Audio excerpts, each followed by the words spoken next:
नमस्कार, स्वागत है आप सभी का एनवीएफ न्यूज पर। मैं हूं आपके साथ रोहित। चंद्रबाबू नायडू जब जब दिल्ली आते हैं तो सुर्खियां तो बननी ही होती हैं, क्योंकि उन्हीं के सहारे तो 2024 में जो सरकार बनी चल रही है। नीतीश कुमार का भी बड़ा योगदान है। ऐसे में एक बार फिर से चंद्रबाबू नायडू का दिल्ली दौरा और इस दौरे में क्या क्या हो रहा है यह समझने का प्रयास करेंगे। पंकज प्रसून वरिष्ठ पत्रकार मेरे साथ हैं। पंकज जी, नायडू जी कभी लिस्ट लेकर आते हैं, कभी कुछ मांग के साथ आते हैं, अब की दिल्ली क्यों? नहीं, अब की दिल्ली का दौरा ज्यादा महत्वपूर्ण है इस मायने में कि आप देखिए कि विपक्ष द्वारा सबसे ज्यादा अटैक किन दो सहयोगियों पर हो रहा है, नीतीश कुमार और चंद्रबाबू नायडू। वो चाहे वो मुस्लिम एक्टिविस्ट हो या दो सो कॉल्ड सेकुलर या दलित वर्ग के जो अपने आप को नेता कहते हैं, वो कह रहे हैं कि नीतीश और चंद्रबाबू नायडू अगर अलग हो जाएं तो मोदी सरकार गिर सकती है। और डीप स्टेट का एंगल है ही कि इन दोनों को टारगेट भी किया था, मुलाकात भी की थी। वैसे परिप्रेक्ष्य में अगर चंद्रबाबू नायडू आते हैं, और पता है नीतीश कुमार की पार्टी से भी बातचीत हुई, नीतीश कुमार को भी कॉन्फिडेंस में लेने का प्रयास किया गया जेपी नड्डा के द्वारा, और एक मुलाकात हुई है, वीडियो कॉन्फ्रेंस पे बात भी हुई है। बीजेपी की रणनीति यह है कि जो भी हम कर रहे हैं उसमें कम से कम इन दो सहयोगी दलों को जरूर कॉन्फिडेंस में रखें, क्योंकि यही वो कमजोर कड़ी है जो कि दूसरी तरफ जा सकते हैं, या फिर कम से कम सरकार से समर्थन वापस ना ले, लेकिन अगर किसी मसले पर अगर विपक्ष में वोट कर देते हैं तो हम फंस जाएंगे। जैसे देखिए ना, वन नेशन वाले इलेक्शन वाले मामले पे, उस वाले मामले पे या फिर यूसीसी पे या फिर अंबेडकर वाले मसले पे बीजेपी चाहती है कि ये अटैकिंग मोड में आए, क्योंकि इन्हें सबसे ज्यादा टारगेट किया जा रहा है। और इसी सिलसिले में बैठक थी अपने सभी नेताओं को। देखिए, अंबेडकर का मामला कांग्रेस के लिए सेल्फ गोल हुआ, रीजनल पार्टियों के लिए फायदेमंद हुआ। मैं बता देता हूं कैसे। इस देश को नहीं पता था अब तक, और सभी लोगों को नहीं पता था कि अंबेडकर के साथ कांग्रेस ने क्या क्या अत्याचार किए जी। यह प्रकरण जैसे ही उछला, तमाम मीडिया चैनल्स, तमाम सोशल मीडिया, यूट्यूब चैनल्स वगैरह पे आप देख सकते हैं कि कैसे कांग्रेस के पाप एक एक करके उघाड़े जाने लगे। जो अब तक दबे छुपे थे कि कांग्रेस को कैसे 2 बार हराया और कांग्रेस का कब कब अपमान किया, तो पेंटिंग नहीं लगाई संसद भवन के अंदर, तो राजीव गांधी ने उसके बाद से कांग्रेस भी थोड़ा शांत पड़ गई। एग्जैक्टली, कांग्रेस ने उठाया तो ये मसला जरूर, लेकिन ये बैकफायर कर गया। लेकिन फायदा किसके लिए हुआ? ये मायावती जैसी पार्टी के लिए फायदेमंद साबित हो गया, ये चंद्रशेखर रावण के लिए फायदेमंद साबित हो गया। और उस तरह के लोग जो कि अपने आप को दलित एक्टिविस्ट चिंतक कहते हैं, उनके लिए फायदेमंद साबित हो गया। अब बीजेपी का प्लान यह है कि वैसे लोगों को अपने कॉन्फिडेंस में लिया जाए। मायावती से बात करने की योजना है, चंद्रशेखर रावण को ट्रैक पे लाने की योजना है, कम से कम हमारे लाइन को टो करें। मतलब कांग्रेस को इस पूरे मामले में विलेन साबित करने की योजना है, रणनीति यही है। अब पहले तो अपना घर ठीक करना है, तो बीजेपी ने अपना घर ठीक किया, सभी मुख्यमंत्रियों को बताया ये। उसके बाद चंद्रबाबू, नीतीश कुमार, चिराग पासवान, इस तरह के जीतन राम मांझी, इस तरह के दलित नेताओं को कॉन्फिडेंस में लिया। उसके बाद अगला स्टेप है मायावती को, चंद्रशेखर रावण को, जितने भी दलित नेता उनको अपने पाले में करना।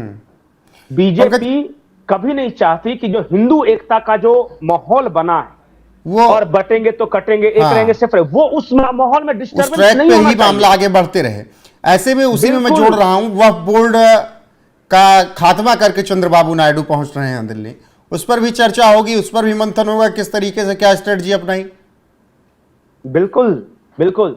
देखिए, बीजेपी की रणनीति साफ, उन्हें हिंदू एकता चाहिए, उन्हें बटेंगे तो कटेंगे का नारा चाहिए, एक रहेंगे तो सेफ रहेंगे का नारा चाहिए, और अगर हम बटेंगे तो सामने वाले महफिल सजाएंगे, इस बात का नारा चाहिए। उसमें दलित हैं, ओबीसी हैं, सर्व हिंदू समाज है, और उसमें जैन हैं, बौद्ध हैं, पारसी हैं, ये सब एक साथ हैं। कोशिश तो ये हो रही है कि ईसाइयों के एक उदारवादी तबके को अपने साथ लिया जाए, और प्रधानमंत्री मोदी क्रिसमस के बहाने जो विश कर रहे हैं, या फिर जो बड़े बड़े चर्चेस के जो बिशप्स वगैरह हैं उनके साथ जो कम्युनिकेशन किया जा रहा है। देखिए, ये वर्ल्ड व्यू है मोदी जी का कि यूरोप, अमेरिका, या फिर जो असली मुसलमान है, अरब, ये सब हैं, हम एक साथ हैं। हमारे विरोधी वो हैं जो कंफ्यूज हैं या जो डर्टी सीक्रेट्स प्ले करते हैं। मोदी जी ट्रंप से बात करेंगे डीप स्टेट के खिलाफ, मोदी जी अरब के कतर से बात करेंगे, सऊदी अरब से बात करेंगे, इनसे बात करेंगे, लेकिन जो डर्टी सीक्रेट्स, जो मिलिटेंट इस्लामिक ऑर्गेनाइजेशन जिसको बोलते हैं ना पॉलिटिकल इस्लाम, जिसको नेतन्याहू ने कहा था, उसके खिलाफ भारत के अंदर देखिए, भारत के अंदर ये शिया से बात करने के लिए तैयार हैं, बोहरा से बात करने के लिए तैयार हैं, पारसियों से बात करने के लिए तैयार हैं, जैन से बात करने के लिए तैयार हैं, सिखों से बात करने के लिए तैयार हैं, सबसे बात करने के लिए तैयार है। और हिंदू सर्व समाज, आदिवासी के जितने नेता है सबको कुंभ में आमंत्रित किया ही गया है, लिंगायत वगैरह सबसे। लेकिन जो पॉलिटिकल इस्लाम है इसके हम खिलाफ हैं, और पूरे दुनिया में पॉलिटिकल इस्लाम के खिलाफ एक माहौल बन रहा है।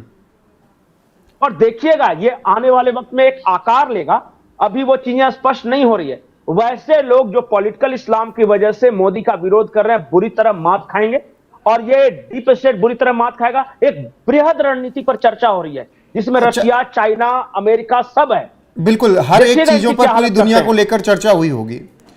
क्या चंद्रबाबू नायडू से जो ऐसी ताकतें हैं जिसे आपने जिक्र किया कि उनसे मिलकर तमाम मुद्दों पर बहिष्कार करने के लिए कहा ही होगा, वो तस्वीरें आई थी जब हम लोगों ने उस पर चर्चा की थी, क्या चंद्रबाबू नायडू ने आश्वस्त कर दिया होगा अब इस मीटिंग में कि भले कोई आ जाए मिल जाए, कोई कितना लोभ दे ले, सरकार चलेगी और चलती रहेगी? जो विजन आपका है वही मेरा भी है।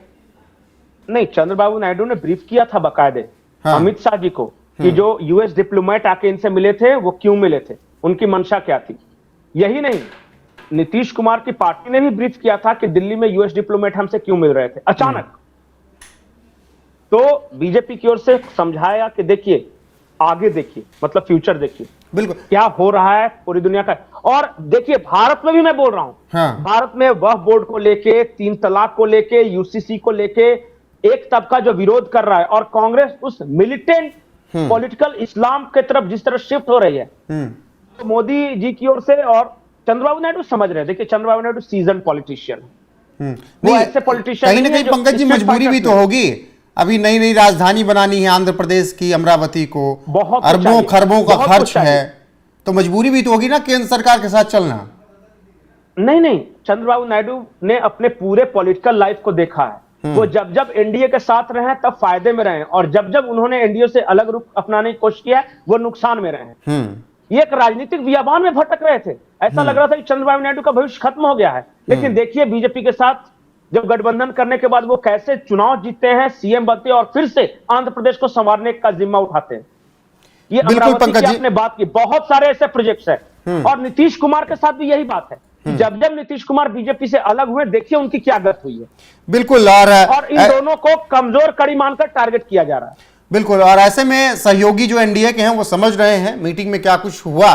पंकज जी ने विस्तार से बताया, वो बोर्ड को लेकर चर्चा, वन नेशन वन इलेक्शन को लेकर चर्चा, देश और दुनिया में क्या कुछ चल रहा है, किस तरीके से भारत की सरकार को अस्थिर करने के लिए डीप स्टेट जैसे और सोरोस जैसे गैंग तैनात है, उन सब को लेकर निश्चित। पंकज जी आखिरी लाइन में बोल रहा हूं, ट्रंप ने 2 महीने पहले एक बात कही है कि our biggest enemy is political Islam, और यही बात नेतन्याहू ने दिसंबर 2023 में रिपीट किया था, मतलब शुरुआत की थी इसकी कि political Islam our biggest enemy. बताइए, जब इजराइल के प्रधानमंत्री राष्ट्रपति डोनाल्ड ट्रंप कर रहे हैं, और पूरी दुनिया में इवन सऊदी अरब के जो प्रिंस हैं वो कह रहे हैं कि पॉलिटिकल मिलिटेंट इस्लाम से सबसे बड़ा खतरा है दुनिया को, तो आप समझ रहे हैं क्या माहौल बन रहा है। बिल्कुल पंकज जी, फिलहाल दर्शकों को ये चर्चा कैसे लगी कमेंट में अपनी राय जरूर बताएं, और बने रहें हमारे साथ। नमस्कार।